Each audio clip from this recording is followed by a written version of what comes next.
I am Phil Heimlich, and we call this the radical middle. I want to tell you about a very disturbing trend occurring throughout the world over the last 10 or 15 years. And I'm talking about countries who elect democratically a leader who then destroys the democracy that elected him.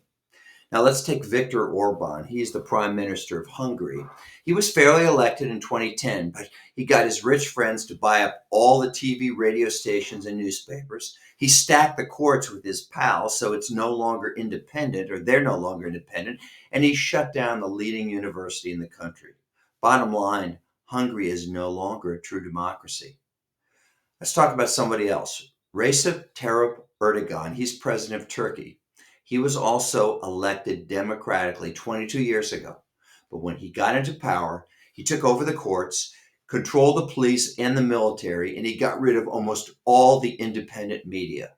He's up for re-election soon, but I don't think he has anything to worry about because last week he arrested his leading rival for the presidency and he took away the guy's college degree, which under Turkish law makes him ineligible to run for office. Okay, finally, there's Russia, run by Vladimir Putin. Putin got rid of the free press a long time ago. He imprisons anyone who criticizes him, even for just drawing a cartoon. And if you cross him, you get thrown out a window or poisoned. Do you know what these three leaders have in common? President Trump loves them.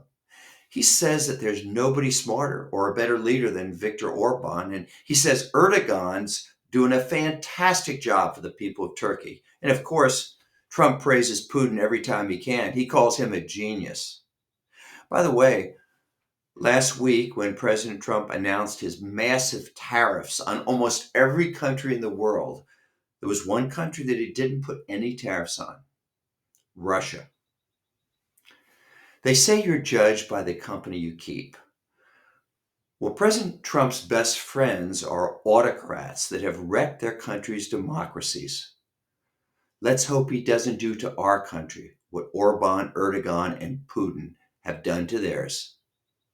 I'm Phil Heimlich, and this is the Radical Middle.